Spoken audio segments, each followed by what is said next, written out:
అత్తగారు, కొత్త కోడలు. పోటుమెరక గ్రామంలో ఉండే ఆండాళ్లమ్మ కొడుకు రాజాబాబు. అతనికి వివాహమై కొత్త కోడలు ఊర్మిళ కాపురానికొచ్చింది. ఊర్మిళ బాగా చదువుకున్నది.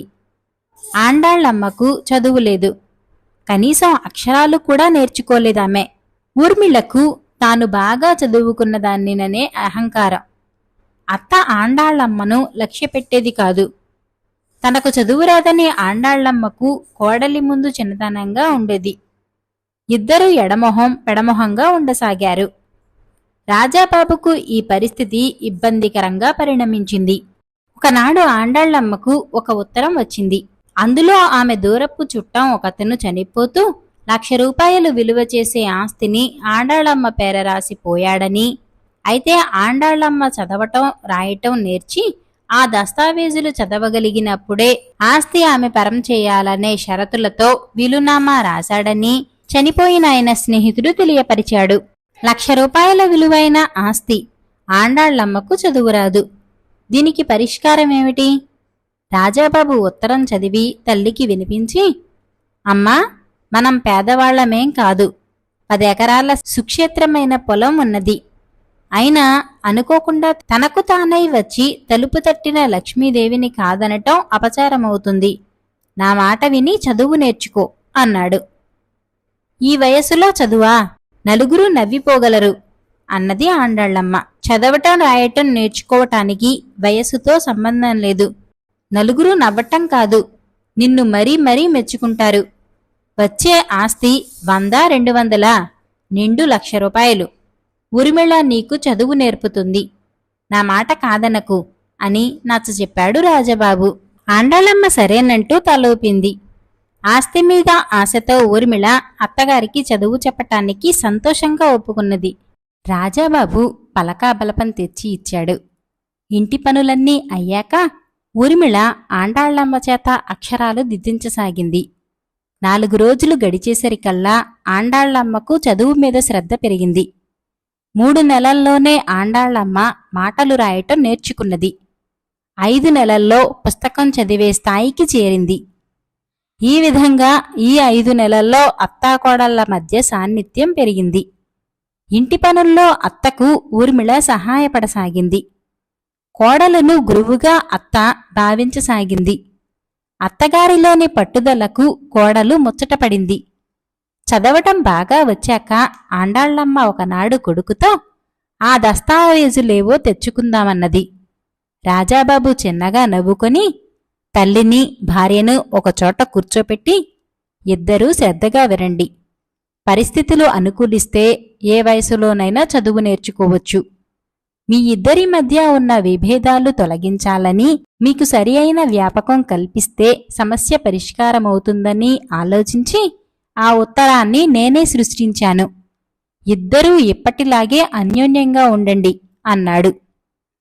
అది విన్న ఆండాళ్లమ్మ ఆనందంగా, మంచి పని చేశావురా అబ్బాయి.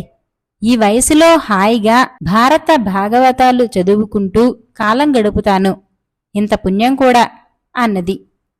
ఊర్మిళ అత్తగారికేసి ఆశ్చర్యంగా చూసి భర్తతో, నాకు ఈ అనుభవంతో నలుగురికి విద్య నేర్పగలనన్న నమ్మకం ఏర్పడింది. ఇరుగు పొరుగు పిల్లల్ని పోగుచేసి బడి నడుపుతాను. ఆ విధంగా నలుగురికి మేలు చేసిన దాన్నవుతాను అన్నది ఉత్సాహంగా. గూని పెళ్లి కొడుకు. పూర్వం హంసల దీవిని ఒక రాజు ఏలుతుండేవాడు. ఆ రాజుకు ఇందుమతి అనే ఒక్కతే కూతురు ఉండేది. ఆ పిల్ల అస్తమానం దాది వెంట తోటలో తిరుగుతూ అక్కడ తాను చూసే ప్రతి పక్షిని గురించి జంతువును గురించి ఆమెను అడిగి తెలుసుకుంటూ ఉండేది. ఇందుమతి ఒకనాడు ఒక తొండను చూసింది. ప్రళయానికి ముందు ఈ తొండలు కొండలంతగా పెరిగేవని, వాటిని మొయ్యలేనని భూదేవి మొరపెట్టుకుంటే బ్రహ్మదేవుడు వాటిని పెరగకుండా చేశాడని దాది ఆమెకు కథ చెప్పింది. ఇందుమతి ఆ తొండను పట్టుకుని తీసుకుపోయి తండ్రి ఒడిలో వేసింది. పరధ్యానంలో ఉన్న రాజుగారు దడుచుకున్నాడు. తర్వాత ఆయనకు కూతురి మీద పట్టరాని ఆగ్రహం వచ్చింది. అమాయకురాలైన ఇందుమతి కిలకిలా నవ్వి, ఇంత చిన్న తొండను చూసే దడుచుకున్నావే, ఇది పెరిగి చాలా పెద్దదైతే అప్పుడేం చేస్తావు అని తండ్రిని వేళాకోళం పట్టించింది. ఈ తొండని అంత పెరిగేదాకా నీకు పెళ్లి చేయను. ఏం చేస్తానో తెలిసిందా అని రాజు హూంకరించాడు. అదేం మాట మహారాజా, చిన్నపిల్ల ఏదో తెలియక చేసింది, క్షమించండి అన్నారు మంత్రులు వాళ్ళు. రాజు మరింత బిర్రబిగిసి, నా నోటంట వచ్చిన మాట జరిగి తీరవలసిందే అన్నాడు. రాజు ఇలా అన్నట్టు విని దాది ఇందుమతిని కౌగిలించుకుని, నా చిట్టి తల్లికింకా పెళ్లి కాదుగామాలు అని ఏడ్చింది. ఏడవకు పిన్ని, తొండ పెద్దదవుతుందిగా అన్నది ఇందుమతి. పెద్దది కాదు తల్లి, బ్రహ్మశాపం ఉందిగా అన్నది దాది. అది మొదలు ఇందుమతి ప్రతిరోజు, ఓ బ్రహ్మదేవుడా, నా ప్రార్థన ఆలకించి తొండమీద నీ శాపం తీసిపారేయి, అది నా అంత పెరిగేటట్టు చెయ్యి అని రహస్యంగా ప్రార్థించేది. బ్రహ్మదేవుడు శాపమే తీసేశాడో లేక ఆ తొండ మామూలు తొండల వంటిది కాదో, అది రోజురోజుకు ఒక్కొక్క అంగుళం చొప్పున పెరుగుతూ ఇందుమతికి యుక్త వయసు వచ్చేసరికి పెద్ద మొసలి ప్రమాణానికి పెరిగింది. ఇది చూసి రాజుగారు లోలోపల చాలా సంతోషించాడు. ఆయన కోపావేశంలో నోరు జారి కూతుర్ని అంతమాట అనేశాడే కాని ఆ మాట నిలబెట్టుకోవలసి వస్తుందేమోనని ఆయన చాలా భయపడ్డాడు. ఒకనాడు మంత్రి వచ్చి రాజుతో, మహారాజా, అమ్మాయి గారి పెళ్లి విషయం ఏమీ ఆలోచించారు అని అడిగాడు. అమ్మాయి పెంచిన తొండను చంపించి దాని గుండెకాయ పైకి తీయించండి. అమ్మాయి పెళ్లి అని అన్ని దేశాలకు ఆహ్వానాలు పంపండి. వచ్చిన వారిలో ఆ గుండెకాయ ఏ జంతువుదో సరిగా చెప్పిన వారికి అమ్మాయినిచ్చేద్దాం. ఎంతో తెలివిగలవాడైతే తప్ప కనుక్కోలేడు అన్నాడు రాజు. ఆ ప్రకారమే మంత్రి తొండను చంపించి దాని గుండెకాయ భద్రంగా బయటకు తీయించి ఒక గాజు జాడీలో పెట్టించాడు. తర్వాత ఇందుమతి పెళ్లికి మంచి రోజు నిర్ణయించి దూరదేశాల వాళ్లు కూడా రావటానికి తగినంత వ్యవధి ఉండేటట్టుగా ఆహ్వానాలు పంపాడు. రాజకుమార్తె వివాహానికి రాజు చేసిన ఆలోచన గురించి వినగానే దాదీకి చాలా చిరాకు వేసింది. ఈ రాజుగారికి ఆగ్రహం వచ్చినా చిక్కే, అనుగ్రహం వచ్చినా చిక్కే. ఆ గుండెకాయ తొండదని భూప్రపంచంలో ఎవడైనా కనుక్కోగలడా? పిల్లదానికి పెళ్లి కాకుండా ఉండేటందుకే ఆయన ఈ పని చేసినట్టుగా ఉన్నది అనుకున్నదామె. పెళ్లి దగ్గర పడింది. దేశదేశాల నుంచి అతిథులు వచ్చి దిగుతున్నారు. వారి కోసం ప్రత్యేకంగా ఏర్పాటు చేసిన విడిదికి వెళ్లి దాది ఒక్కొక్కరినే చూసింది. ఒక్కరూ ఆవిడకు నచ్చలేదు. అందరూ అందరే, ఒక్కరూ మా ఇందు కాలిగోరికి సమంకారు అనుకున్నది దాది. ఇంతలో చిలకలదీవి రాజకుమారుడు వేంచేశాడు. మిగిలిన వారి మధ్య అతను చుక్కల్లో చంద్రుడల్లే ఉన్నాడు. మంచి అందగాడు, ఇందుమతికి ఈడైనవాడు, బుద్ధిమంతుడు. ఎలాగైనా రాజకుమార్తెను అతను చేసుకునేటట్టు చూడాలని దాది నిశ్చయించుకున్నది. ఆమె అంతఃపురానికి తిరిగి వెళ్లి అక్కడ పనిచేసే నలుగురు గూనివాళ్లలో నమ్మకమైన ఒకణ్ణి పిలిచి, ఓరి, రేపే రాజకుమార్తె స్వయంవరం. విడిదిలో ఉండే వాళ్లందరినీ పిలిచి గాజుజాడీలో ఉండే గుండెకాయను చూపించి అది ఏ జంతువుదో కనుక్కోమంటారు. కనుక్కున్న వాళ్లకి అమ్మాయి గారినిచ్చి పెళ్లి చేస్తారు. అందుచేత నువ్వు ఏం చేయాలంటే, ఈ రాత్రి నువ్వు అతిథులందరూ ఉన్న విడిదికి పోయి ఎలాగైనా చిలకలదీవి రాజకుమారుణ్ణి కలుసుకొని ఆయనతో రహస్యంగా జాడీలో ఉండే గుండెకాయ తొండదని చెప్పు. ఈ పని చేసుకు వచ్చావంటే నీకు మంచి ఇనామిస్తాను. రహస్యం మరొకరికి తెలియనిచ్చావో నీ తల తీయించేస్తాను అన్నది. గూనివాడు సరేనని తల ఊపాడు. కాని వాడు ఆ రాత్రి విడిదికి వెళ్లలేదు. చిలకలదీవి రాజకుమారుణ్ణి కలుసుకోనూ లేదు. అంతమంది అతిథుల్లో ఆ రాజకుమారుణ్ణి పట్టుకుని ఎవరికీ తెలియకుండా ఈ రహస్యం చెప్పటం చాలా కష్టమైన పని. అది కూడా కాక గూనివాడికి దుర్బుద్ధి పుట్టింది. రాజకుమార్తెను పెళ్లాడటానికి అవసరమైన రహస్యం తనకు తెలిసినప్పుడు దాన్ని మరొకడికి చెప్పడం దేనికి? ఆమెను తానే పెళ్లాడవచ్చుగా. అందుచేత వాడు ఆ రాత్రి విడిదికి వెళ్లటానికి బదులు ఇంటికి వెళ్లి పడుకొని హాయిగా నిద్రపోయాడు. మర్నాడు అతిథులందరూ రాజభవనానికి వచ్చారు.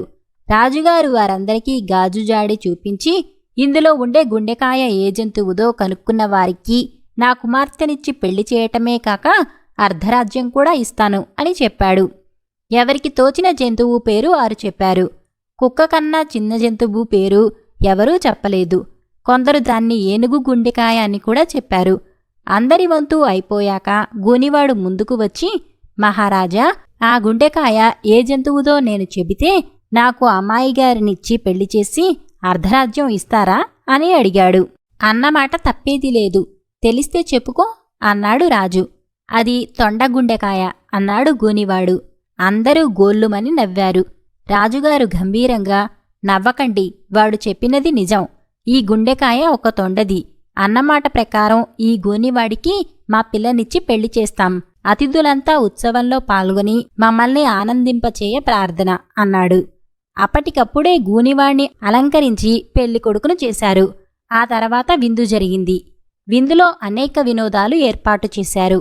అందులో గూనివాడి మిత్రులైన 3 గూనివాళ్లు ఒక జట్టుగా వచ్చి హాస్యం చేసి అతిథులను కడుపుబ్బా నవ్వించారు.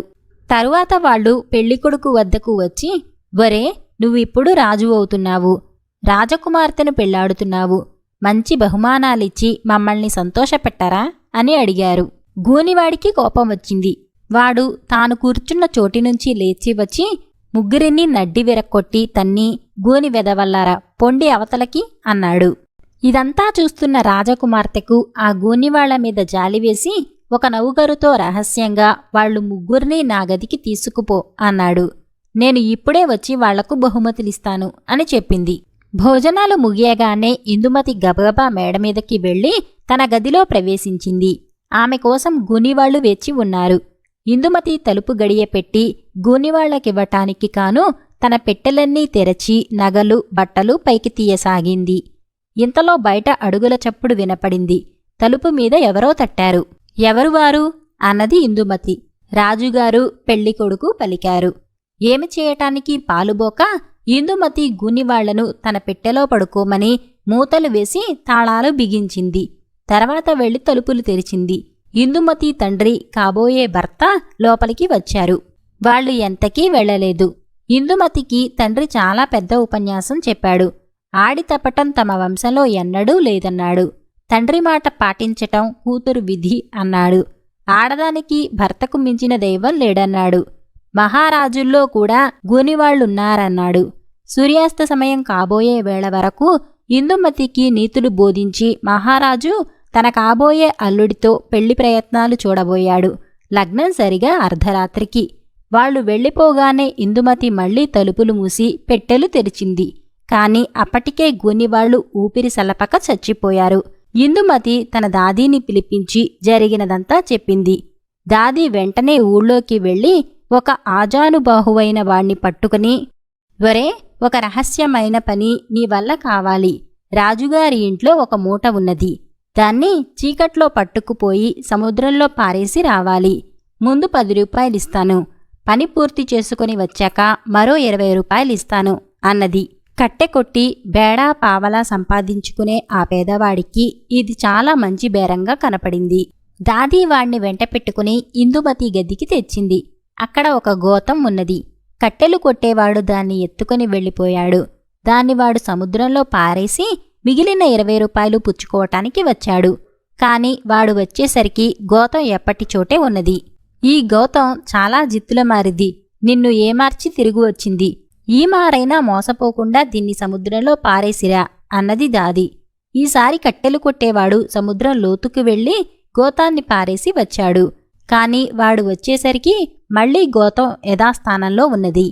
కట్టెలు కొట్టేవాడికి పట్టరాని ఆగ్రహం వచ్చింది. ఆ గోతాన్ని సముద్రం దగ్గరకు తీసుకుపోయి గోతం తెరిచి చూశాడు. లోపల ఒక గూనివాడి శవం కనిపించింది. చచ్చినట్టు నటిస్తావా? నీ జిత్తులు నా దగ్గర పారవు అంటూ శవాన్ని గోతంలో నుంచి పైకి లాగి తన చేగుడ్డలితో ముక్కలు ముక్కలుగా నరికి సముద్రంలో పారేసి, ఇకరా నీ ప్రజ్ఞ తెలుస్తుంది అంటూ ఖాళీ గోతం భుజాన వేసుకుని తిరిగి వచ్చాడు. వాడు రాజకుమార్తె గదికి వెళ్లే మెట్లెక్కబోతుండగా వాడికన్నా ముందు మెట్లెక్కుతున్న గూని పెళ్లికొడుకు కనిపించాడు. హారి నీకడు పుడక, ముక్కలు ముక్కలు చేసినా మళ్లీ బతికి వచ్చావా? చూడు నిన్నేసారి ఏం చేస్తాను అంటూ కట్టెలు కొట్టేవాడు మెట్ల మీదిగా పరిగెత్తి పెళ్లికొడుకును పట్టుకుని గొంతు పిసికేసి గోతంలో కుక్కి తీసుకుపోయాడు. తర్వాత వాడు ఇంటి పక్కనే చితిపేర్చి దానిమీద గూనివాణ్ణి గోతంతో సహా బూడిద చేసి ఆ బూడిదను సముద్రంలో కలిపి జామున్నర పొద్దుపోయాక తిరిగి వచ్చి దాదీతో, అమ్మగారు, చాలా శ్రమపడ్డాను, మంచి బహుమానం ఇప్పించండి అన్నాడు. ఇంతసేపు ఏం చేశావు అని దాది ఆశ్చర్యంగా అడిగింది. ఆ గూని కుంక 3 సార్లు పారేస్తే 4గోసారి నాకన్నా ముందు తిరిగి వచ్చాడు. జరీ బట్టలు కట్టుకుని కులుకుతూ మెట్లెక్కి రావటం చూశాను. వాణ్ణి 4గోసారి పట్టుకుపోయి ఇంత బూడిద చేసి సముద్రంలో కలిపేసి మరీ వచ్చాను అన్నాడు కట్టెలు కొట్టేవాడు. ఈ మాటలు వినగానే దాదీకి ఇందుమతికి కలిగిన ఆనందం అంతా ఇంతా కాదు. దాది వాడికొక వరహాల మూట ఇచ్చింది. రాజకుమార్తె తన మెడలో ఉన్న ముత్యాల హారం ఇచ్చేసింది. 1000 దండాలు పెట్టి వాడు వెళ్ళిపోయాడు. ముహూర్తం దగ్గర పడుతున్నది. గూని పెళ్ళికొడుకు జాడలేదు. దాది వెళ్లి రాజుతో, మహారాజా, పెళ్ళికొడుకు జాము కిందట మెట్లమీద నుంచి పడి నడుం విరిగి చనిపోయాడు. అందరికీ తెలిసిపోతుందని నేను వాణ్ణి రహస్యంగా దహనం చేయించేశాను. ఈ మాత్రానికి అమ్మాయి పెళ్లి ఆగవలసిన అవసరం లేదు. చిలకలదీవి రాజకుమారుడికిచ్చి పెళ్లి చెయ్యండి. ఈడు జోడుగా ఉంటుంది అని సలహా ఇచ్చింది. రాజు ఆ ప్రకారమే చేయటానికి సమ్మతించాడు. ముహూర్తానికి పెళ్లి, తెల్లవారి అర్ధరాజ్యాభిషేకము వైభవంగా జరిగాయి. భూషణంగారి భోషాణం. భూపాలపురంలో భూషణంగారిని ఎరగని వారంటూ లేరు. ఆయన వడ్డీ వ్యాపారి. ఊళ్ళో ఎవరింట్లో శుభం జరిగినా, అనుకోని కష్టం వచ్చినా భూషణాన్ని ఆశ్రయించక తప్పదు. వచ్చిన వాళ్ల అవసరాన్ని బట్టి వడ్డీ శాతం పెంచే ఆయన్ను చాటుమాటుగా ఊళ్ళో వాళ్లంతా తిట్టుకునేవారు. ఆయన ఇంట్లో తాతల కాలం నాటి పెద్ద భోషాణం ఉన్నది. దాన్ని తాళం చెవి ఎల్లవేళలా భూషణం మొలతాడులో వేలాడుతూ ఉంటుంది. అందులో డబ్బున్నదని తప్ప ఏపాటి ఉన్నదో కనకంకు కూడా ఎరుగదు. వడ్డీలకు వడ్డీలు గుంజే భూషణం చూడటానికి అతిపేదలా ఉంటాడు. చిరుగుల పంచె, అతుకుల చొక్కా, అరిగి చిల్లుల పడ్డ చెప్పులు, ఇది ఆయన వేషధారణ. కనకం కాపురానికి వచ్చి 10 ఏళ్లు గడిచినా ఆమె ఒంటి మీద చిన్న మెత్తు బంగారం కూడా లేదు. ఆమె సత్యకాలపు మనిషి కాబట్టి నాసిరకం మొతక చీరలో పేద ముత్తైదువులా నోరు కట్టుకుని కాపురం చేయవలసి వచ్చినా భర్తను పల్లెత్తు మాట అనేది కాదు. ఒకసారి ఏదో పేరంటల్లో అమ్మలక్కలు తనను గురించి అనుకున్న మాటలు కనకం చెవినపడ్డాయి. ఓ పిల్లా జల్లా లేరు, అయినా కడుపు కట్టుకుని మరీ దాస్తారు. ఈ కనకం మెడలో అరిగిపోయిన మంగళసూత్రం తప్పించి మరేముంది అంటూ కరణంగారి భార్య నలుగురిలో ఈసడిస్తూ మాట్లాడింది. ఆ మాటలకు మునసబు భార్య పకపకమంటూ నవ్వి, వాళ్ళింట్లో తాత ముత్తాతల నాటి పెద్ద భోషానం ఒకటుందట. మా అత్తగారి వయసు వాళ్లకు చాలామందికి తెలుసు. దాడి తాళం చెవి ఆ భూషణం ఎప్పుడూ మొలతాడుకు వేలాడ తీసుకుని ఉంటాడు. అంటే వడ్డీల మీద వచ్చే డబ్బు, ఇతరత్రా సంపాదన అంతా ఆ భూషాణంలో దాస్తాడన్నమాట అన్నది. ఆ మాట విన్న కనకానికి ఎంతో అవమానమనిపించింది. ఆ రాత్రి ఆమె అన్నం ముట్టకుండా భూషణంతో, ఈ క్షణంలో నాకు భూషాణం తాళం తీసి లోపల ఎంత డబ్బున్నదో చూపించకపోతే ఈ రాత్రికి రాత్రే ఏ నుయ్యో గొయ్యో చూసుకుంటాను అన్నది.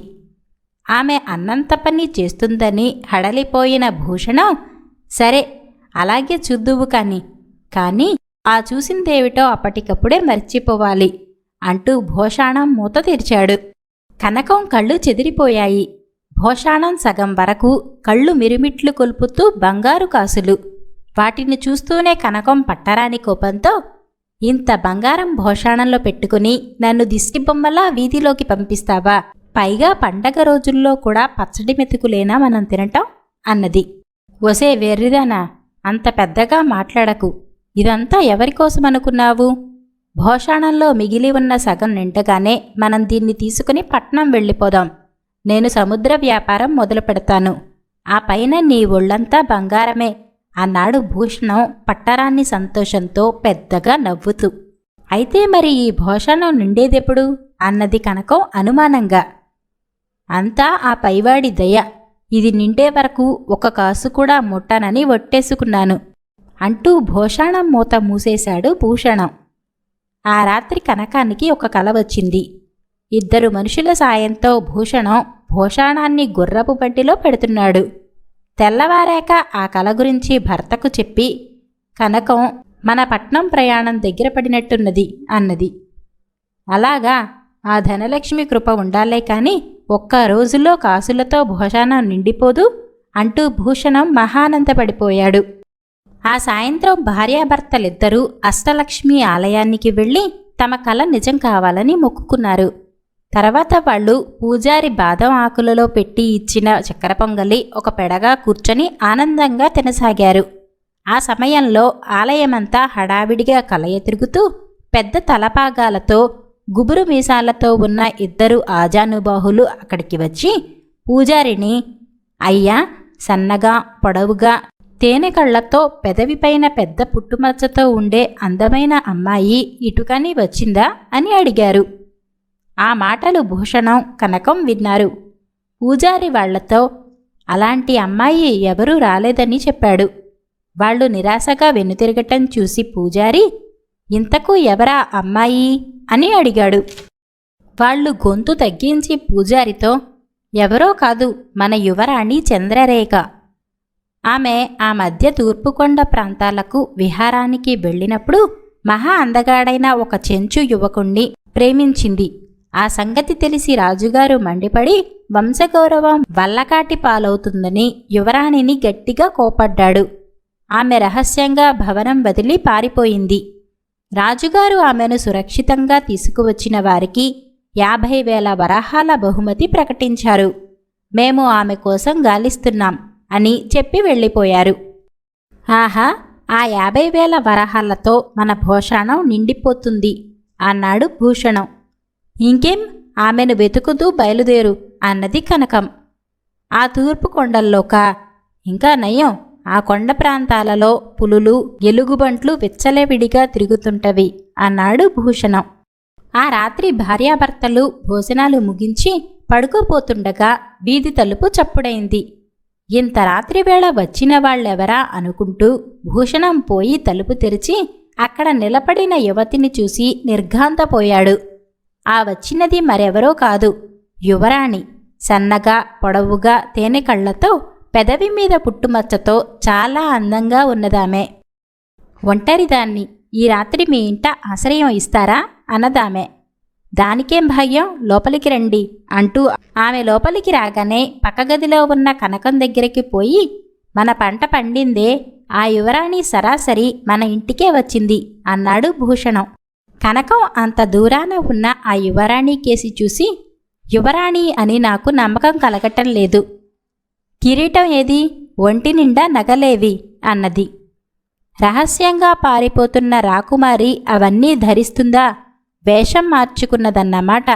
నేను ఇప్పుడే బసవన్న బాడుగబండిలో బయలుదేరి రాత్రికి రాత్రే రాజుగారిని కలుసుకొని తీసుకువెళ్ళటానికి భటులతో సహా వస్తాను.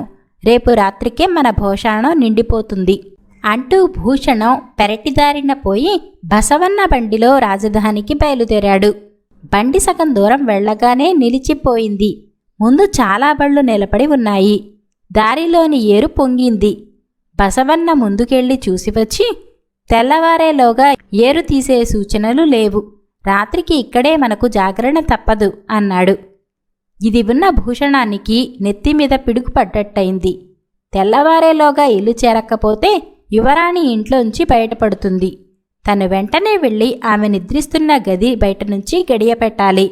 ఆ తర్వాత నిదానంగా వెళ్ళి రాజుగారిని దర్శించవచ్చు. ఇలా ఆలోచించిన భూషణం బండిని వెనక్కి తిప్పించి ఇల్లు చేరేసరికి వీధి తలుపు బార్లా తెరిచి ఉన్నది. భూషణం నిర్ఘాంతపోయి పరుగు పరుగున ఇంట్లోకి పోయేసరికి ఒక గది బయట గడిపెట్టి ఉన్నది. లోపల నుంచి కనకం కేకలు పెడుతూ తలుపు బాదుతున్నది. భూషణం తలుపు గడియ తీశాడు. కనకం ఆయాసపడుతూ బయటకు వచ్చింది. ఏం జరిగింది, యువరాణి ఎక్కడా అని అడిగాడు భూషణం అదుర్దాగా. అది యువరాణి కాదు, దొంగల రాణి. నాకు కొంచెం కునుకు పట్టేసరికి అది వెళ్ళి వీధి తలుపు తీసింది. ఊళ్ళో అందరికీ తెలిసిన నీ భోషాణం సంగతి మనకు గుళ్ళో కనిపించిన గుబురు మీసాల వాళ్లకు తెలిసుండాలి. వాళ్ళు ఆ దొంగల రాణి వెంట వచ్చి నన్ను భయపెట్టి నా ఎదుటే ఆ భోషాణాన్ని ఎత్తుకుపోతూ నన్ను గదిలోకి నెట్టి బయట గడియపెట్టారు అని చెప్పింది కనకం. భార్య మాటలు వింటూనే భూషణం కుప్పకూలిపోయాడు. కనకం అతడికి ఒక లోటా మంచినీళ్లు తెచ్చి ఇచ్చి, ఎందుకంత విచారం, భోషాణం ఉండి మనం కటిక దరిద్రుల్లా బతికాం. ఇప్పుడు కూడా అది పోలేదు, ఇంట్లోనే ఉన్నదనుకుందాం, సరిపోయే అన్నది.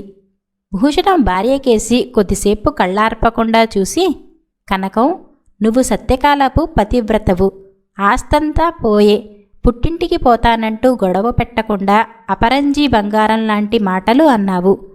నేను వడ్డీకి తిప్పుతున్న డబ్బు చాలా ఉన్నది. ఇక నుంచి ఆ వడ్డీతో పాటు అసలు కూడా వసూలు చేసి ఒక పచారీ దుకాణం, ఒక బట్టల దుకాణం, వీలైతే ఒక నగల దుకాణం కూడా పెట్టి 1-2 ఏళ్లలో లక్షలు గడిస్తాను అన్నాడు. ఆ లక్షలు దాచేందుకు మరొక భూషాణం కూడా కొంటారా అన్నది కనకం. చీచి, ఆ భూషాణాల కాలం గతించిపోయింది. సంపాదించటం ఎందుకు, ఉన్నంతలో సుఖపడటానికే కదా అన్నాడు భూషణం నిండు స్వరంతో. భూషణం అన్నంత పని చేశాడు. రకరకాల వ్యాపారాలు ప్రారంభించి 2వ సంవత్సరం గడిచే లోపల భూపాలపురంలోని ధనికుల్లో ఒకడయ్యాడు. నేత్ర సంజీవని. కన్నావరంలోని చింతామణి రోగ నిర్ధారణకు, చికిత్సకు, హస్తవాసికి పేరుగాంచిన వైద్యుడు. అయితే ఏటా వేసవిలో ఆ చుట్టుపక్కల గ్రామాల ప్రజలను పట్టి పీడించే వింత కంటి జబ్బును నయం చేయలేక బాధపడసాగాడు. ఉన్నట్టుండి కళ్ళు వాచిపోవటం, నీళ్లు కారటం, మంట ఆ వ్యాధి లక్షణాలు.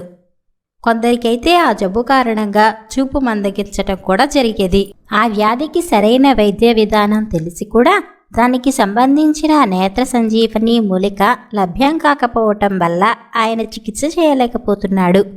ఆ మూలిక కన్నావరానికి దక్షిణంగా కొద్ది దూరంలో ఉన్న చంద్రావళి కొండ దిగువన ఉందని ఆయనకు తెలుసు. అయితే నరభక్షకులైన రాక్షస దంపతులు ఇటీవల అక్కడ చేరటం వలన ఎవ్వరూ ఆ దరిదాపులకు వెళ్ళటానికి సాహసించలేకపోతున్నారు. ఇలా ఉండగా చింతామణి వద్ద కొత్తగా శిష్యుడిగా చేరిన విజయచంద్రుడనే యువకుడికి ఆ మూలికను ఎలాగైనా సంపాదించాలనే బుద్ధి పుట్టింది. అతడు ఒకనాడు దాపులనున్న మూలికలు తెస్తానని గురువుకు చెప్పి తిన్నగా చంద్రావళి పర్వతం కేసి నడవసాగాడు. మిట్ట మధ్యాహ్నానికి ఆ కొండను సమీపించి నేత్ర సంజీవని మూలికను కావలసినంత సేకరించుకుని ఆ దాపులనున్న చెట్ల ఫలాలను తిని సెలయేటి నీళ్లు తాగి ఒక చెట్టు కింద కూర్చున్నాడు. ఆ సమయంలో ఎవడివిరా నువ్వు అన్న భయంకరమైన కేక వినిపించటంతో విజయచంద్రుడు ఉలిక్కిపడి తల పైకెత్తి చూశాడు. ఒక రాక్షసుడు తన భార్యతో బండల పక్క నుంచి వస్తున్నాడు. వాళ్ల భయంకర ఆకారాలను చూసి ఒక క్షణం భయపడిన విజయచంద్రుడు వెంటనే తేరుకొని భయపడి ప్రయోజనం లేదని గ్రహించి ధైర్యంగా లేచి నిలబడ్డాడు. ఇంకా నా ప్రశ్నకు సమాధానం చెప్పలేదు. ఎంత పొగరు, నన్ను చూస్తుంటే భయం లేదా అంటూ రాక్షసుడు 2 అడుగులు ముందుకు వేశాడు. అంతలో రాక్షసి అడ్డుపడి, నీ మొహం చూసి ఎవడు భయపడతాడు, ఆ కుర్ర కొంక నోటి నుంచి క్షణంలో సమాధానం నేను కక్కిస్తా చూడు అంటూ ముందుకి ఉరికింది. మగాడినైన నా వల్ల కానిది ఆడదానివి, నీ వల్ల ఏమవుతుంది అంటూ రాక్షసుడు గుడ్లురుముతూ విజయచంద్రుడికేసి తిరిగి, చెప్పు, నన్ను చూస్తే నీకు భయం లేదా అని గద్దించాడు. రక్కస ఆలుమగల మధ్య అంతగా పడటం లేదని వెంటనే గ్రహించిన విజయచంద్రుడు, మిమ్మల్ని చూసి భయపడటం ఎందుకు, ఈ మధ్య మీకన్నా భయంకరమైన ఒక రాక్షసుణ్ణి చూశాను. అతడు నాకు కావలసినంత ధనం కూడా ఇచ్చాడు అన్నాడు విజయచంద్రుడు. రాక్షసుడు నవ్వి, కోతలు బాగా కోస్తావురా బాలక, నాలాంటి రాక్షసుడు నిన్ను చూడటమేమిటి, మెంగకుండా వదిలిపెట్టటమేమిటి అన్నాడు. అతడికి నా సలహా కావలసి వచ్చింది, అందుకే నాతో స్నేహం చేశాడు అన్నాడు విజయచంద్రుడు. రాక్షసుడికి నీ సలహా కావలసి వచ్చిందా, ఆశ్చర్యంగా ఉందే, ఏమిటా సలహా అని అడిగాడు రాక్షసుడు. అలా అడుగు చెబుతాను. ఆ రాక్షసుడు, మీ మనుషులు చాలా తెలివైన వాళ్ళట కదా, పెళ్ళాలను తమ చెప్పు చేతల్లో ఎలా పెట్టుకుంటారో నీకేమైనా చిట్కాలు తెలిస్తే చెప్పు అని అడిగాడు అన్నాడు విజయచంద్రుడు. నువ్వు చెప్పావా అని అడిగాడు రాక్షసుడు కాస్త కంఠస్వరం తగ్గించి. చెప్పాను, అందుకే కదా ఆ రాక్షసుడు ఎంతగానో సంతోషించి నాకు ధనం, బంగారం, కానుకలు కూడా ఇచ్చాడు అన్నాడు విజయచంద్రుడు ఏమాత్రం తొణక్కుండా. ఆ మాట వినగానే రాక్షసుడు ఆలోచనలో పడ్డాడు. వాడి భార్య పరమ గయ్యాళి. చిటికీ మాటికి మాటలతో చేతలతో వాణ్ణి సాధిస్తూ వేధిస్తూ ఉంటుంది. పెళ్ళాన్ని అదుపులో ఉంచుకునే చిట్కాలు తెలుసుకుంటే మంచిదని అనుకున్నాడు వాడు. ఒరే బాలక, ఇలారా అంటూ విజయచంద్రుణ్ణి బండచాటుకు తీసుకువెళ్ళి, ఆ చిట్కాలేవో నాకు చెప్పు, నీకు కానుకలిస్తాను అన్నాడు. విజయచంద్రుడు చెబుతాను అంటుండగా వాళ్లను వెంబడించి వచ్చిన రాక్షసుడి భార్య, ఏరా, నన్ను లొంగ తీసుకునే చిట్కాలు నా మొగుడికి చెబుతావా నిన్నేం చేస్తానో చూడు అంటూ హుంకరించింది. వాడేం చెబితే నీకేం? నా కాళ్ల దగ్గర పడి ఉండాల్సిన అధమరక్కసివి. నువ్వు వాణ్ణి మెగటానికి నేను వదులుతాననుకున్నావా అంటూ అడ్డుపడ్డాడు రాక్షసుడు. నీ కాళ్ల దగ్గర పడి ఉండటమ్మా, అందుకు వేరెవతినైనా చూడు. నేను ప్రాణంతో ఉండగా అది అసాధ్యం అంటూ రెచ్చిపోయింది రాక్షసి. దాంతో వాళ్ళిద్దరి మధ్య మాటామాట పెరిగింది. రక్కుతూ గిచ్చుతూ బాహాబాహీగా పొట్లాటకు దిగారు. వాళ్ళిద్దరూ ఒకరినొకరును కొట్టుకుంటూ తిట్టుకుంటూ ఉంటే విజయచంద్రుడు గుట్టుచప్పుడు కాకుండా మూలికలతో అక్కడి నుంచి తప్పించుకున్నాడు. సాయంకాలానికి నేత్ర సంజీవని మూలికలతో తిరిగి వచ్చిన శిష్యుణ్ణి చూసి చింతామణి ఎంతగానో సంతోషించాడు. ధైర్యం ఉంటేనే తెలివితేటలు ఉపయోగపడగలవని చక్కగా నిరూపించావు నాయనా. నీ సమయస్ఫూర్తి బహుదా ప్రశంసనీయం.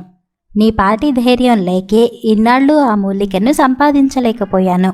నీ ఉపకార బుద్ధి వల్ల ఇక్కడి ప్రజల కళ్ళ జబ్బులు తప్పక తొలగిపోగలవు. ఆయుష్మాన్ భవ అంటూ ఆయన శిష్యుణ్ణి దీవించాడు. ప్రేమోపాసకులు. విసుగు చెందని విక్రమార్కుడు మరొకసారి చెట్టు వద్దకు వెళ్ళి శవాన్ని దించి భుజాన వేసుకొని ఎప్పటిలాగే శ్మశానంకేసి నడవసాగాడు. అప్పుడు శవంలోని బేతాళుడు, రాజా, ఈ నిశిరాత్రి వేళ హాయిగా హంసతుళిక తలపంపై నిద్రపోక ఇలా శ్రమపడుతున్నా నిన్ను చూస్తే నా గుండె కరిగిపోతున్నది. సాధారణంగా ప్రేమించిన వారు మాత్రమే అత్యంత సాహసంతో అష్టకష్టాలను బుద్ధిపూర్వకంగా ఎదుర్కొంటారు. ఇందుకు దృష్టాంతంగా నీకు నందసునందుల కథ చెబుతాను విను అంటూ ఇలా చెప్పసాగాడు. ఒకప్పుడు శరభా దేశానికి సాళ్వ దేశానికి మధ్య గొప్ప యుద్ధం జరిగింది. ఆ యుద్ధంలో సాళ్వదేశం పూర్తిగా ఓడిపోవటమే కాక సాళ్వరాజ వంశం యావత్తూ నాశనమైంది. శరభదేశపు రాజు సునత్సేనుడు యుద్ధం పూర్తి కాగానే శాళ్వ రాజధానిని తన సైనికుల చేత కొల్లగొట్టించాడు. కొందరు సైనికులు నగరాన్ని దోచుకున్నారు. పాతిపెట్టిన నిధుల కోసం కొందరు ఇళ్లు పగలకొట్టి గోడలు తవ్వారు. మరికొందరు యుద్ధరంగమంతటా తిరిగి చచ్చిపోయిన వారిని దోచుకున్నారు. ఇలా శవాలను దోచుకునే వారికి 2 యోధులు కొసప్రాణాలతో దొరికారు. సునత్సేనుడి భటులు వారిని తమ రాజుగారి గుడారానికి తీసుకుపోయారు. ఇలా యుద్ధరంగంలో సునత్సేనుడికి దొరికిన వారే నందసునందులు. వారు సాళ్వ రాజవంశానికి చెందినవారు. స్వయానా అన్నదమ్ములు కారు కాని దగ్గర దాయాదులు. కొద్దిపాటి చికిత్సతోనూ ఆహారంతోనూ వారు చావు తప్పి బయటపడ్డారు. కాని వారు తనకు పరమశత్రువులు కనుక సునత్సేనుడు వారిని శరభనగరానికి తీసుకుపోయి వారికి యావజ్జీవ కారాగారం విధించాడు. యుద్ధరంగంలో ప్రాణాలు వదిలి వీరస్వర్గానికి పోవలసిన నందసునందులు కారాగార నరకంలో చిక్కుకుపోయారు. వారు ఆ ఖైదు నుంచి ప్రాణాలతో బయటపడే అవకాశమే లేదు. సునత్సేనుడికి మనోరమ అని ఒక చెల్లున్నది. ఆమె యుక్త వయసుకు వచ్చింది.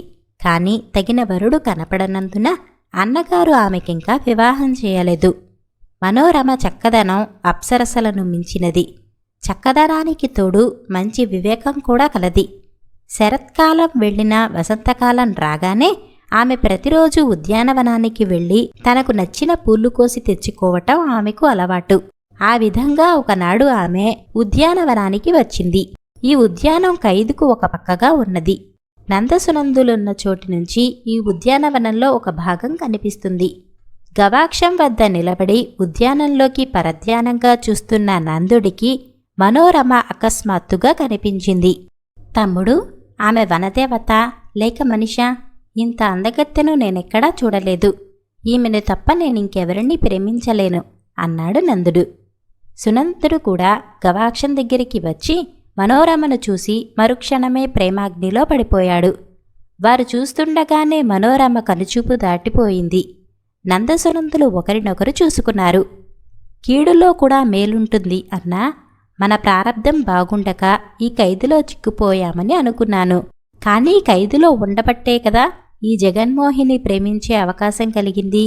రోజూ ఆమె కనబడే పక్షంలో 100 ఈ ఖైదు సంతోషంతో భరిస్తాను అన్నాడు సునందుడు.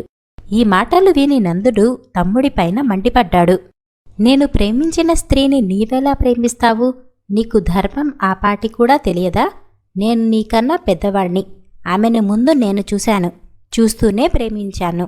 నా ప్రేమ సఫలం కావటానికి నువ్వు సహాయపడవలసింది పోయి నా పైన పోటీకి వచ్చి నేను ప్రేమించిన మనిషినే నువ్వు ప్రేమిస్తావా అని నందుడు సునందుణ్ణి నిష్ఠూరాలాడాడు. ఆత్మరక్షణలోనూ ప్రేమలోనూ ఎవరికి వారే. నా ఇష్టం, నేను ప్రేమిస్తాను, నాకు నీ పెత్తనమేమిటి అని సునందుడన్నాడు. ఇద్దరూ వారించుకున్నారు. ఒకరినొకరు నిందించుకున్నారు. బద్ధ విరోధులయ్యారు. ప్రేమ వారి మధ్యన చిచ్చుపెట్టింది. తాము ప్రేమించిన స్త్రీ ఎవరో కూడా వారికి తెలియదు. ఆమెను పెళ్లాడే అవకాశం ఇద్దరిలో ఏ ఒక్కరికీ లేదు. కానీ ఈ వివేచన వారికిద్దరికీ లేకుండా పోయింది. మనోరమ ప్రతి సాయంకాలం ఉద్యానానికి వారికి కనిపించేది.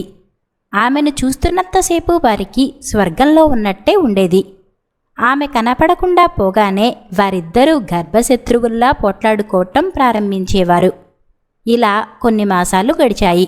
ఒకరోజు మగధ దేశపు రాజు సునత్సేనుణ్ణి చూడవచ్చాడు. వారిద్దరూ తల్లుల వైపున దగ్గర బంధువులు.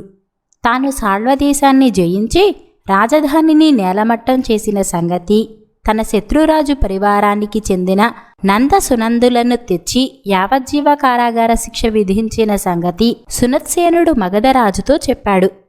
మగధరాజు ఆశ్చర్యంతో, సునందుణ్ణి ఖైదులో ఉంచావా? అతను నేను ఒక గురువు వద్ద చదువుకున్నాం సుమా.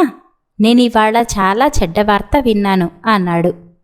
సునత్సేనుడు కొంచెం ఆలోచించి, సునందుడు ఖైదీగా ఉండటం నీకు బాధ కలిగించే పక్షంలో అతన్ని ఈరోజే చెర నుంచి విడిపిస్తాను అంటూ సునందుణ్ణి విడిపించటానికి ఉత్తర్వు ఇచ్చాడు.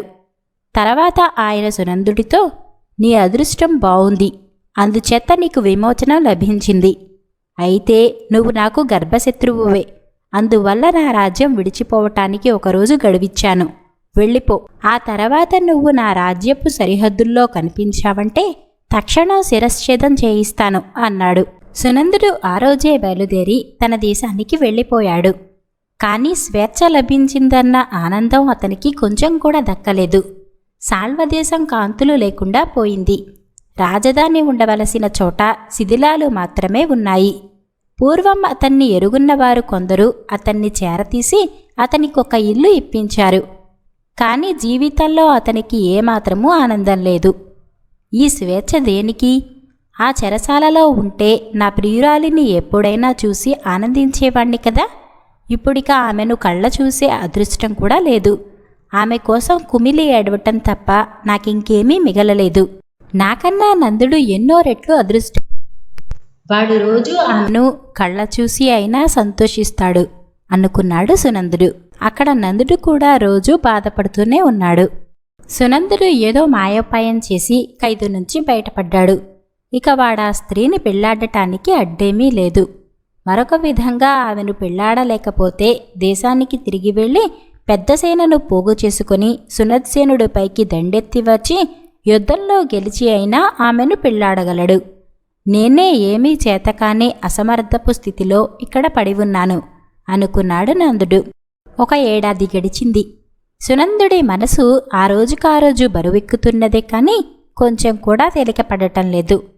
అతను తన ప్రియురాలిని చూసి ఏడాది అయింది.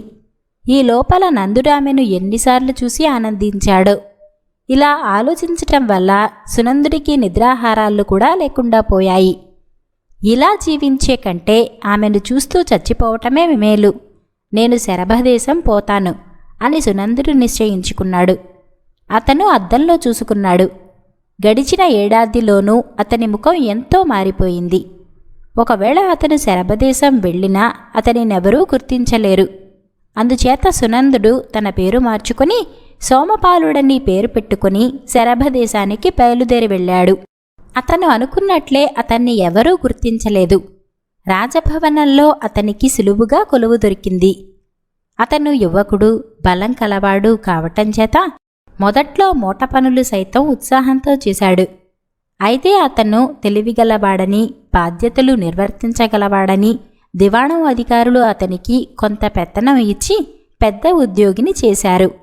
ఈ ఉద్యోగంలో అతనికి రాబడి, పలుకుబడి కూడా హెచ్చించింది. ఇతర ఉద్యోగులలాగా రాజుగారి సొమ్ము ఎలా తిందామా అన్న దుగ్ధ లేనివాడు కనుక అతను అందరికీ మంచివాడయ్యాడు. అతనికి కావలసింది తన ప్రియురాలిని చూస్తూ ఉండటం. ఆమె సాక్షాత్తు రాజుగారి చెల్లెలేనని అతనికి ఇప్పుడు తెలిసింది. రోజూ ఆమెను చూడటానికి, ఆమెతో మాట్లాడటానికి కూడా అతనికి వీలుండేది. అతనికిప్పుడు అచ్చగా స్వర్గంలో ఉన్నట్టే ఉన్నది. ఇలా ఉండగా అకస్మాత్తుగా ఒకరోజు నందుడు ఖైదు నుంచి తప్పించుకున్నాడు. ఖైదు కాపలావాడొకడు అతనికి పారిపోవటానికి సహాయం చేశాడు. అయితే అతను నగరం దాటి అట్టే దూరం వెళ్ళకమునుపే తెల్లారిపోయింది. పగలు జనసంచారం ఉంటుంది. తనను ఎవరో ఒకరు చూసి గుర్తించగలరు. తాను తిరిగి రాజుగారికి దొరికినట్టయితే తప్పక తన పీక తెగిపోతుంది.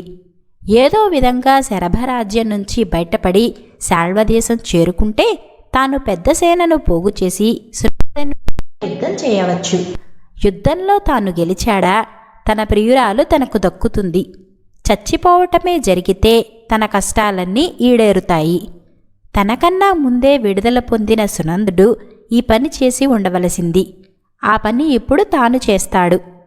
ఈ విధంగా ఆలోచించిన వాడై నందుడు పగలల్లా ఏ పొదల్లోనో దాక్కొని చీకటి పడగానే తిరిగి ప్రయాణం సాగించ నిశ్చయించి శరభనగరం వెలుపలగల అడవిలో ఒక పొదలో దూరి దాక్కున్నాడు. ఒక జాము పొద్దెక్కేసరికి విధివశాన సునందుడు షికారుగా ఆ అడవిలోకి వచ్చాడు. మనిషి అలికిడి వినిన నందుడు పొదలలో నుంచి చూసి సునందుణ్ణి గుర్తించి బయటకు వచ్చి, "నువ్వు ఇక్కడ ఎలా ఉన్నావు?" అని అడిగాడు. సునందుడు నందుడితో తాను మారుపేరు పెట్టుకుని రాజభవనంలో ఉద్యోగం చేస్తున్న కథ యావత్తూ చెప్పాడు. నందుడు తాను ఖైదు నుంచి తప్పించుకున్న సంగతి, మనోరమను పెళ్లాడటానికి తాను యుద్ధం తలపెట్టిన సంగతి సునందుడితో చెప్పి, "నాకిప్పుడు నువ్వు నిజంగా గర్భశత్రువువు. ఎందుచేతనంటే నేను తలపెట్టిన పనికి నువ్వు ఒకడివే పానకల్లో పుడకల్లాగా అడ్డున్నావు. అందుచేత మనమిద్దరం జీవించి ఉండటం పొసగదు. మనలో ఎవరుండాలో తేల్చుకుందాం" అన్నాడు. "నీ దగ్గర ఆయుధాలు లేవు, నా దగ్గర ఆయుధాలు లేవు. మనం ఎలా యుద్ధం చేస్తాం?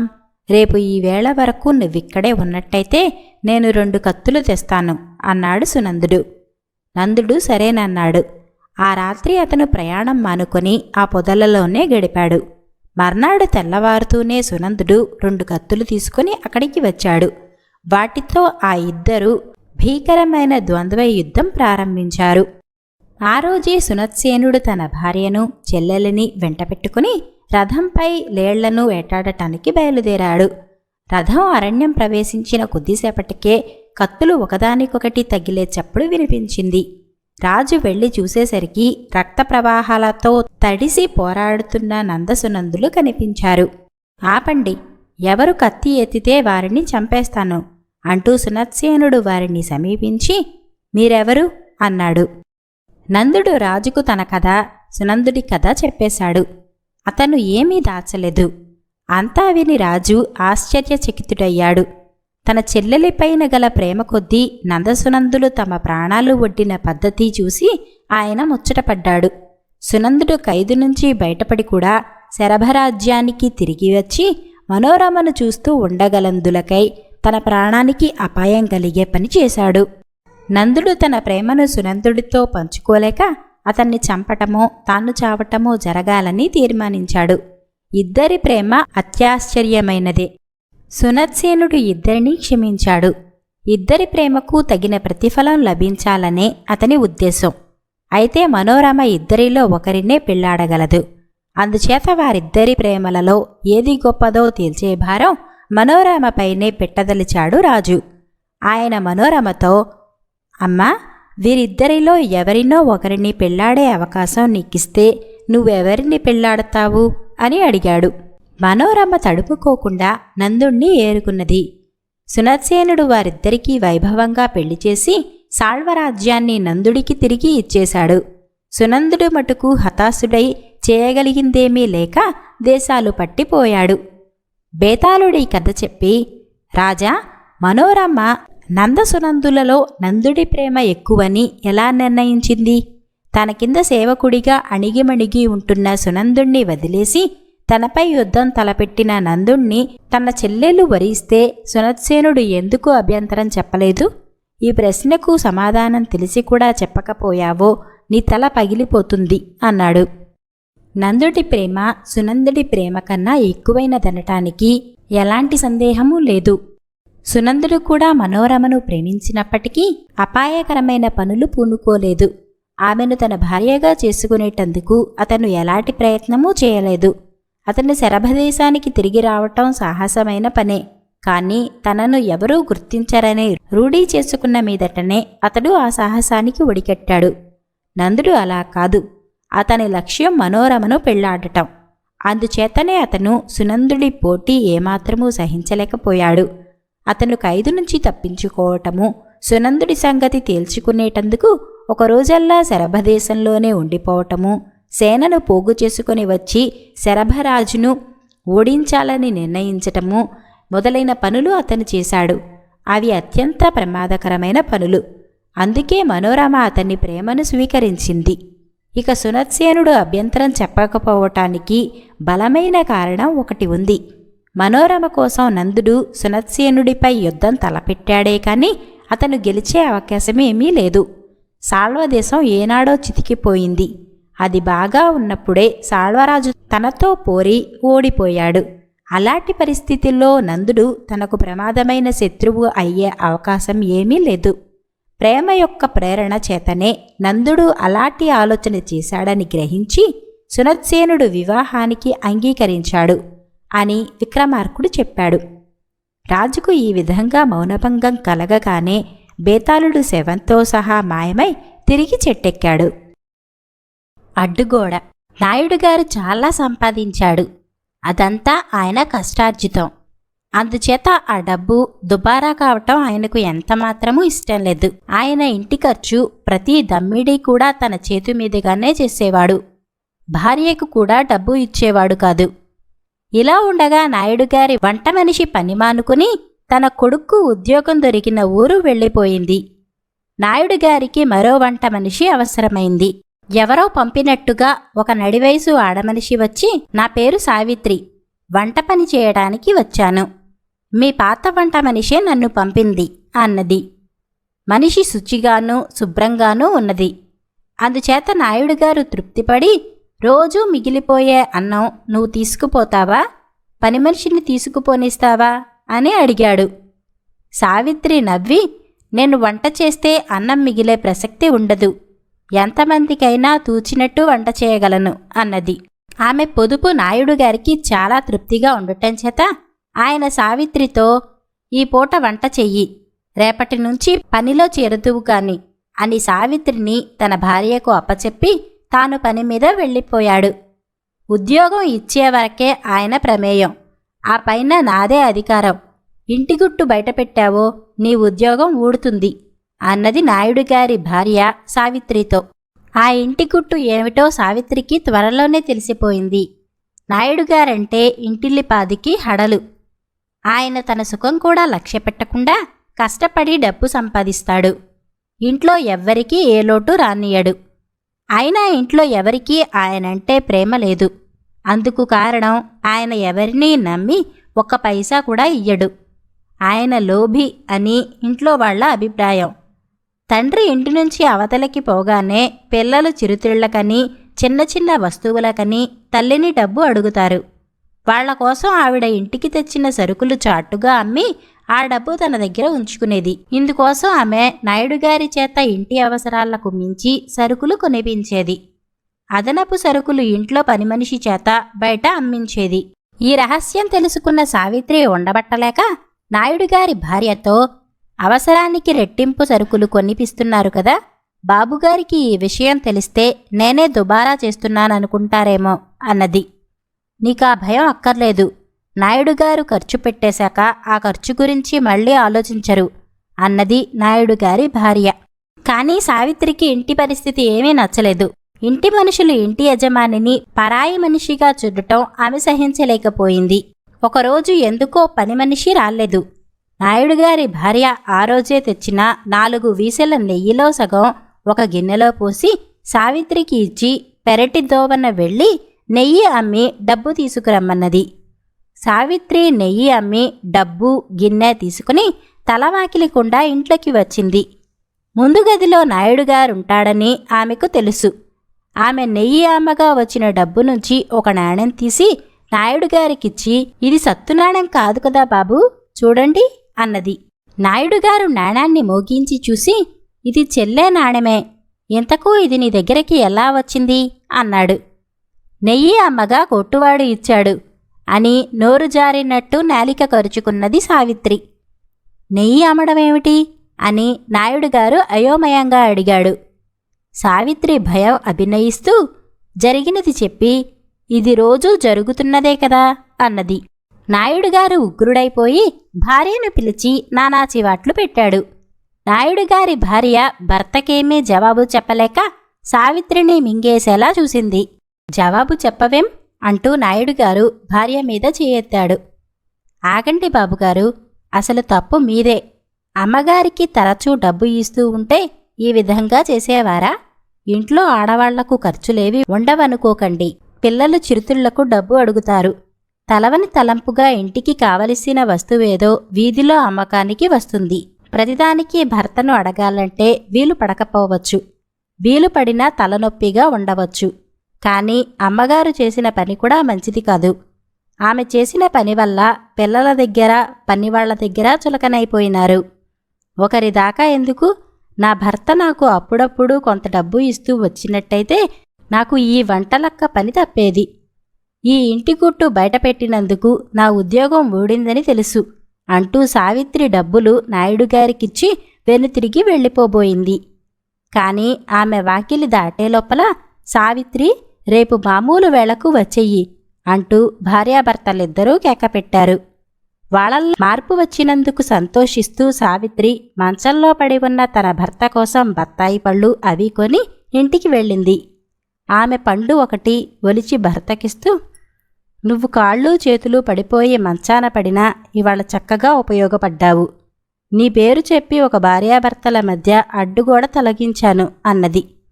సావిత్రి జరిగినదంతా చెప్పగా ఆమె భర్త కూడా ఆనందించాడు. మాయపొర. జయపురంలో శంకరశర్మ అనే ఉద్దండ పండితుడు ఉండేవాడు.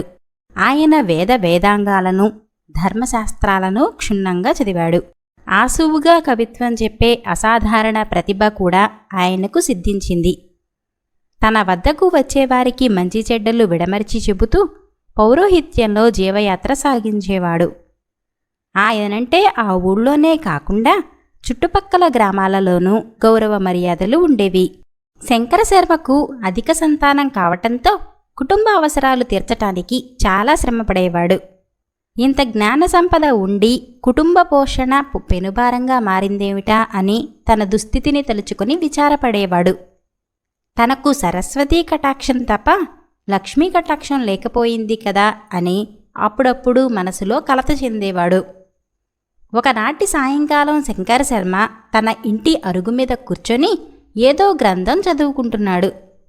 ఆ సమయంలో అక్కడికి వచ్చిన ఆ ఊరి పేద రైతు చిన్నయ్య, స్వామీ, మా ఇంటి పాత గోడను పడగొడుతుంటే గోడ లోపల పెట్టెలో ఇది దొరికింది. అక్షరం ముక్క రానివాణ్ణి. దీన్ని నేనేం చేసుకుంటాను, మీరే ఉంచుకోండి అంటూ ఒక తాళపత్ర గ్రంథాన్ని అందించాడు. ఈ గ్రంథాన్ని ఏ గంగపాలో చేయకుండా అక్షరజ్ఞానం లేకున్నా భద్రంగా తెచ్చి ఇచ్చినందుకు సంతోషం. ఇందులోని విషయం తీరిగ్గా చదివి నీకు చెబుతాలే అంటూ దాన్ని పుచ్చుకున్నాడు శంకరశర్మ. మరునాడు ఉదయమే ఆయన చిన్నయ్య ఇచ్చిన గ్రంథాన్ని చదవటం మొదలుపెట్టాడు. అందులో విభిన్న విషయాలు ప్రస్తావించబడినప్పటికీ నవదుర్గల గురించి, అష్టవిధ ఐశ్వర్యాల గురించి విపులంగా వివరించబడి ఉన్నది. చివరగా తూర్పు కొండల్లో కనకదుర్గ విగ్రహం వెనుకగా ఉన్న గుహలోని గుప్తనిధిని గురించి సూచనప్రాయంగా తెలియచేయబడి ఉన్నది. నిధి విషయం చదివేసరికి శంకరశర్మ పరమానందం చెందాడు. తన దారిద్ర్య బాధ తొలగిపోగలదని తెలియగానే ఆయన మనసులో కుతూహలం ఉప్పొంగింది. ఈనాళ్లకు దేవుడు తన మొర ఆలకించాడని, లక్ష్మీ కటాక్షం కూడా కలుగుతున్నదని ఆనందంతో ఉబ్బితబ్బిబ్బయ్యాడు. ఈ విషయం గ్రంథం ఇచ్చిన చెన్నయ్యకు చెబితే ప్రమాదకరమని ఊరుకున్నాడు. అయితే తూర్పు కొండల్లోకి ఒంటరిగా వెళ్ళడానికి శంకరశర్మకు భయం వేసింది. వెంటనే ఆ ఊళ్ళోని వస్తాదును కలుసుకుని, కొండయ్య, తూర్పు కొండల్లో ఒక అమూల్యమైన మూలికను సేకరించవలసి ఉన్నది. తోడుగా వచ్చావంటే నువ్వు అడిగే ధనం ఇస్తాను. అయితే ఈ విషయం బయటకు పొక్కనీయకు. తిరిగి వచ్చే వరకు రహస్యంగా ఉంచాలి అన్నాడు. అంత పెద్ద పండితుడు తనకు సాయం అడిగినందుకు పరమానందం చెందిన కొండయ్య ఆయనకు తోడు వెళ్ళటానికి వెంటనే ఒప్పుకున్నాడు. మరుసటి రోజు వేకువజామునే కొండయ్య తోడుగా శంకరశర్మ ఇద్దరికీ సరిపడా రొట్టెలు మూటకట్టుకుని తూర్పు కొండలకేసి బయలుదేరాడు. 3 రోజుల ప్రయాణం తర్వాత ఇద్దరూ తూర్పు కొండలు చేరుకున్నారు. తాళపత్ర గ్రంథంలో సూచించిన విధంగానే మార్గమధ్యంలో అక్కడక్కడా గుర్తులు కనిపించటంతో శంకరశర్మ సంతోషంగా ఎత్తైన గుట్టను ఎక్కి ఆవల దిగి గంభీరంగా కనిపించిన పెద్ద కనకదుర్గ విగ్రహానికి చేతులెత్తి నమస్కరించి దాని వెనుకగా ఉన్న గుహలో అడుగుపెట్టాడు. వెంటనే, ఎవడురా వాడు? ఈ గుహలో అడుగుపెట్టడానికి ఎన్ని గుండెలు? అన్న భీకర కంఠస్వరం విని ఉలిక్కిపడి శంకరశర్మ అలాగే నిలబడ్డాడు. మరుక్షణమే గుహ ప్రతిధ్వనించేలా నవ్వుతూ భయంకాకారుడైన ఒక రాక్షసుడు వాళ్ల ముందుకు దూకి, నిధి కోసం వచ్చారా అని అడిగాడు. అవును అన్నాడు శంకరశర్మ గడగడా వణుకుతూ. నువ్వు పండితుడివే కదా అని అడిగాడు రాక్షసుడు. అవును, అయినా అది నీకెలా తెలుసు అని అడిగాడు శంకరశర్మ. నిన్ను చూస్తుంటే అలా అనిపించింది.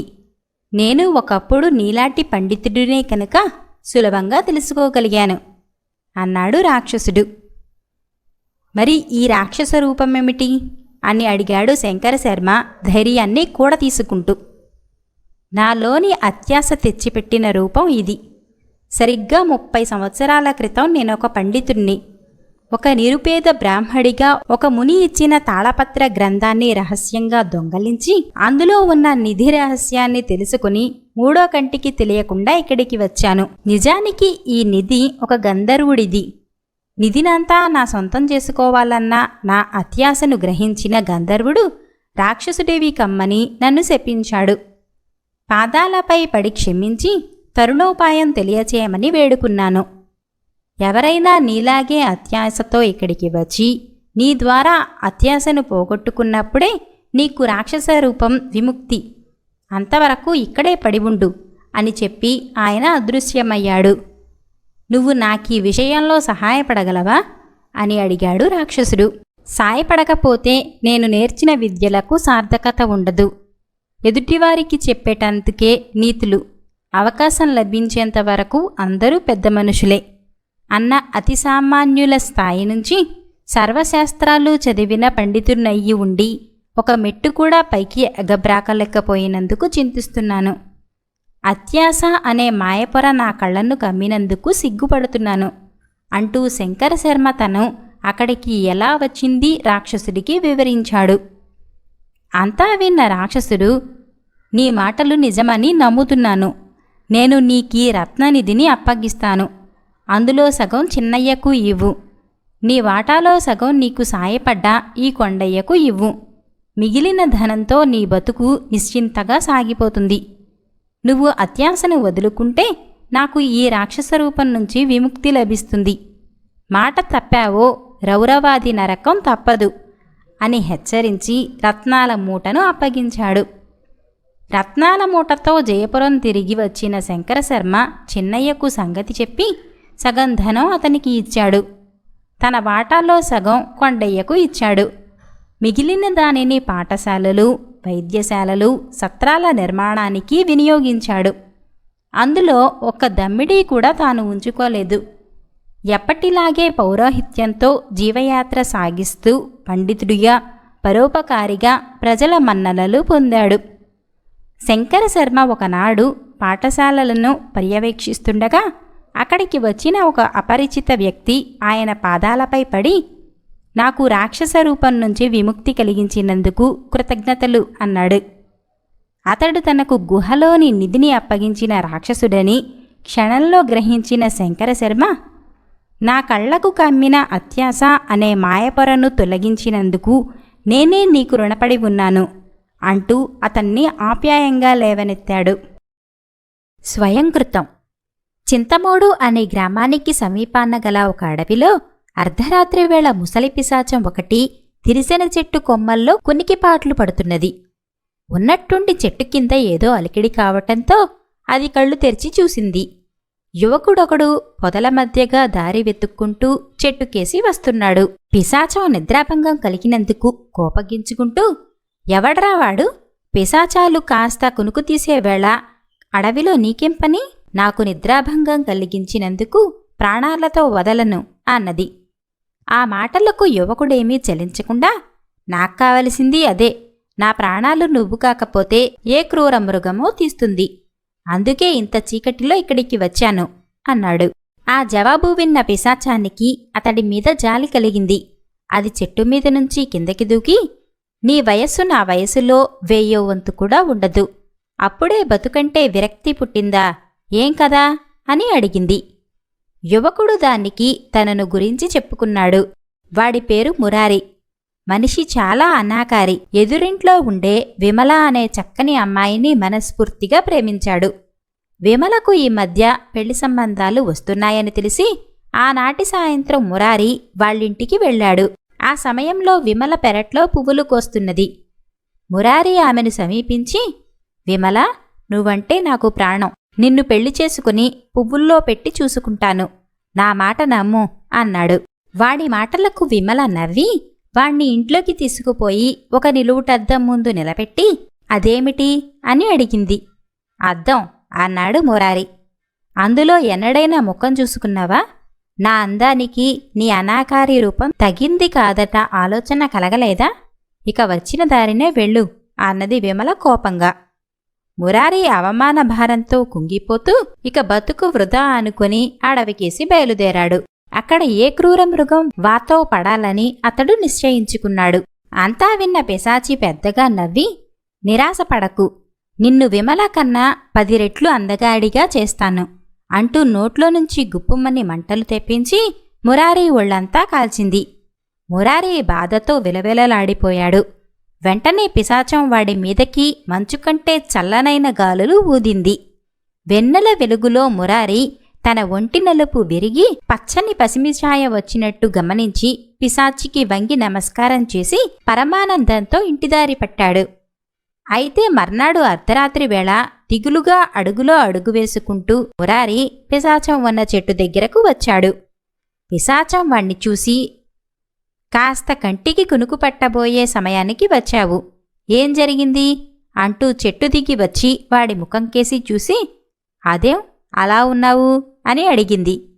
అందంతో కడుపు నిండదు, ఐశ్వర్యం కోరుకునిరా అన్నది విమల అన్నాడు మురారి విచారంగా. అంటే నా సంగతి విమలకు చెప్పావన్నమాట, అవునా అని అడిగింది పిశాచి. చెప్పకుండా ఎలా దాయటం? విమల దగ్గర నాకు దాపరికాలంటూ ఏమీ లేవు అన్నాడు మురారి.